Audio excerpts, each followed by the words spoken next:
Hey everyone, welcome back to our channel. कैसे हैं आप सभी लोग? आई होप आप सभी अच्छे होंगे और स्वस्थ होंगे। तो हमेशा की तरह आज की सुबह की शुरुआत हो चुकी है। ब्रेकफास्ट मेरा पूरा बन गया है और देखा कि अभी 9 ही बज रहा, तो सोचा कि चलो मैं थोड़ा सा फ्रेश वगैरह हो जाती हूँ और मंदिर जाती हूँ। तो मैं फाइनली मंदिर आ गई हूँ, भोले बाबा की मंदिर। हमारे अपार्टमेंट में माता दुर्गा के साथ साथ, जैसे कि मैंने पहले भी बताया था, कि भोलेनाथ का भी मंदिर बन गया। तो सोचा कि चलो आज भोले बाबा पे जल चढ़ाकर आती हूँ। तो आते आते पंडित जी से भी मुलाकात हो गई, तो सोचा कि उनको भी कैमरे में कैद कर लेती हूँ थोड़ी देर के लिए। और आप देख सकते हो सुबह 9 बजे कितना गहरा धूप है। और वहाँ से आने के बाद मैं बच्चों के स्कूल गई, क्योंकि कुछ काम बाकी था स्कूल में। सारी बुक्स और कॉपी ले लिए थे, लेकिन लास्ट में पता चला कि 2-3 बुक्स और लेने हैं। तो सोचा कि मैं स्कूल जाती हूँ और उधर से ही बच्चों के साथ ही जाके उनके लिए स्कूल जो भी बुक्स वगैरह है मैं ले लूँगी, और साथ में उनके लिए कोई चीज़ें भी लेनी है मुझे। तो सोचा कि वो साथ रहेंगे तो ज़्यादा आसानी होगा, जो भी उनको चाहिए वो मिल जाएगा। तो इस जगह पे उनके लिए कुछ कुछ सामान जो है वो मिल जाते हैं। और सॉक्स जो पहले वाला था वो छोटा हो गया था, सोचा कि नया सॉक्स ले लूँ, इसलिए पुराने वाले दुकान पे मैं गई थी। और उसके बाद मैं शाम को मंदिर के लिए भोग बनाना चाह रही थी, तो उसी के लिए कुछ राशन लेना था, तो वही आई थी मैं राशन दुकान एज यूजुअल, जहाँ मैं हमेशा आती हूँ। और छोटू ऐसे बातें कर रहा है कि चलो यहाँ भी। तो मैंने बोला कि चलो सारा हिसाब किताब मुझे ऑनलाइन ही बताओ कि तुमने क्या क्या दिया है कैमरे के सामने, मैं ताकि देखूं क्या क्या तुम मुझे दे रहे हो। तो फाइनली मैं आ गई हूँ और आज मुझे जाना है किसी काम से, मुझे पटना जाना है, पटना आ रहा। तो आज कीटू के साथ कुछ दिनों के लिए मैं दूर हो जाऊंगी, इसलिए कीटू को दिखा रही थी। और मौसम भी कुछ यहाँ पे लग रहा नमी नमी सा लग रहा कि बारिश होने वाला है। और कीटू काफ़ी ज़्यादा इंजॉय करता है इस मौसम को, बहुत ज़्यादा खुश हो जाता है, तो इसलिए उसे मैंने बालकोनी में रख दिया है। तो फाइनली अब प्रसाद की तैयारी करने जा रही हूँ। तो यहाँ पे मैंने दूध चढ़ाया रबड़ी बनाने के लिए, और ये चाशनी मेरा फाइनली बन गया है केसर वाले। तो अभी अंदाज़ा शायद आप नहीं लगा पा रहे हो कि मैं क्या बनाने जा रही हूँ, तो बता देती हूँ कि मैं आज बना रही हूँ मालपुआ विथ रबड़ी, जो ऑलमोस्ट सभी लोग बोलते हैं बार बार आप ये मतलब प्रसाद में बनाने, क्योंकि उनको बहुत अच्छा लगता है। तो मुझे लगता है माता को भी और भगवान को भी पसंद आता होगा। तो यहाँ पे फाइनली मेरा रबड़ी और मालपुआ यहाँ बन जाता है।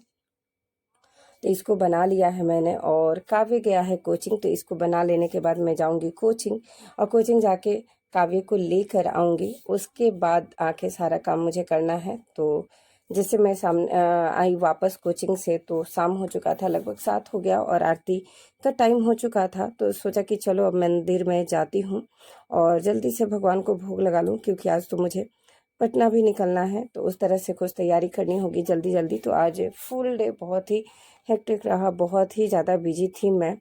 तो सोचा कि जल्दी जल्दी जाती हूँ मंदिर। तो जैसे ही मैं मंदिर पहुंचती हूँ उसी समय ही पूजा स्टार्ट हो जाता है, आरती वगैरह हो जाता है। तो सारे काम ये बहुत जल्दी हो जाता है, ज़्यादा समय नहीं लगता है।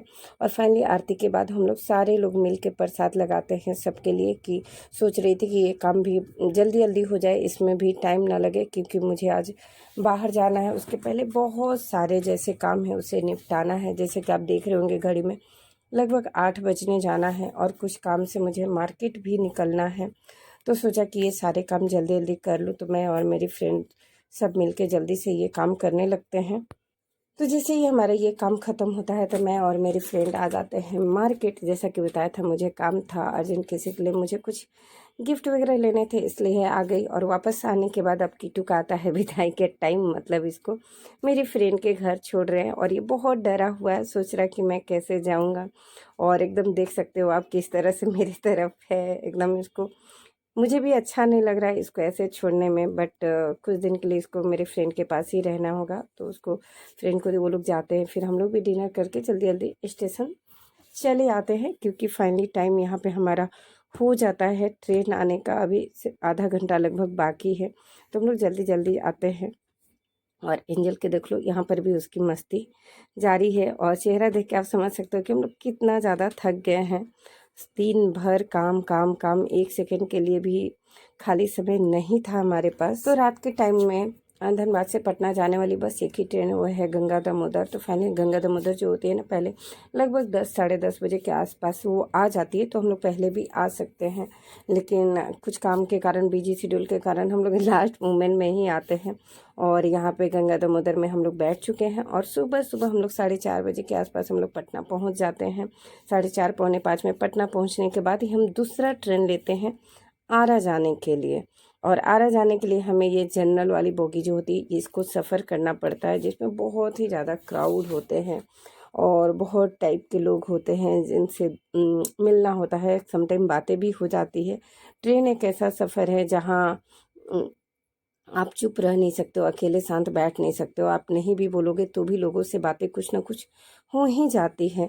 तो हमारा फाइनली यहाँ से सवारी आरा की तरफ आगे बढ़ जाता है। और जैसे ही हम लोग आरा पहुँचे तो सोचा कि चलो अब थोड़े से रेस्ट ले लेते हैं ब्रेकफास्ट वगैरह करने के बाद। तो जैसे जाते हैं बेड पे रेस्ट लेने, तो बस इन दोनों का स्टार्ट हो जाता है महाभारत। मतलब इंटरटेनमेंट का जो साधन है कहीं भी रुकने वाला नहीं, फुल चलने वाला है, चाहे धनबाद रहो, पटना रहो, चाहे आरा। तो इन दोनों का फाइटिंग और मस्ती इसी तरह चलते रहेगा। और आपको हमारा ये ब्लॉग कैसा लगा हमें ज़रूर कमेंट